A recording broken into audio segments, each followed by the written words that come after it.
Hello again. My name's Gabe Zona. I went ahead and I did a little Googling on King Abdullah. Well, you know what's interesting about King Abdullah? Throughout his life, he's had in excess of 30 wives. And approximately 40 children with those 30 wives. And what's interesting, under Islamic law, he's only allowed to have 4, which is what he now has. So how did he have all those other wives if it's against Islamic law? Who makes the law? I don't know.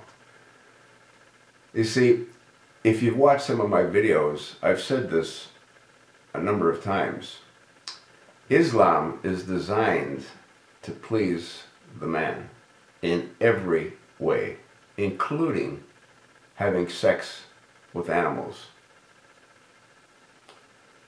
So, if you're a man and you want to enjoy the pleasures of having sexual intercourse whenever you want, with whomever you want, as often as you want, Islam is a pretty good cult to get involved with.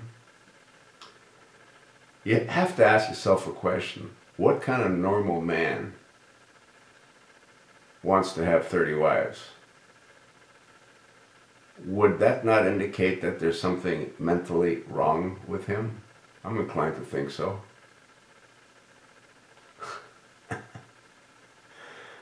Yeah, 30 wives and 40 children. And again, now he's only down to 4 wives. I don't know, folks. When they breed the way they breed, is it any wonder that they're going to inherit the earth? Just a matter of time. Their population increases at a faster pace than any other group of people combined. Scary, is it not? Yeah. If you've watched some of my earlier videos, including some of my recent videos, I believe King Abdullah created this monster, the Manchurian Candidate, when he was inside of his mother's stomach. I believe she got impregnated by Frank Marshall Davis, who was a known radical, extremist, Muslim communist. And they had to come up with a sperm donor other than Frank Marshall Davis Jr. because of the plans that King Abdullah had laid with a number of other interesting communists, like Bilal's father. And they didn't, I don't believe, anticipate that they'd reach the level that they did in our government. They didn't anticipate they'd be able to steal 1600 Pennsylvania Avenue when they first hatched the plan. But I gotta believe they themselves were surprised that they could actually accomplish that. What's the objective? The caliphate.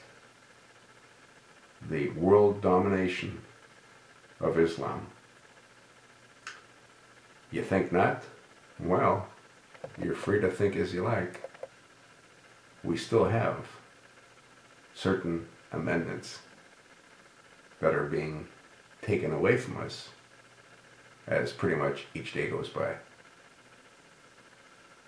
This started out about King Abdullah, and I tied all the pieces of the puzzle together for you. So what do you think? You think this was planned way before the usurper was even born? I do.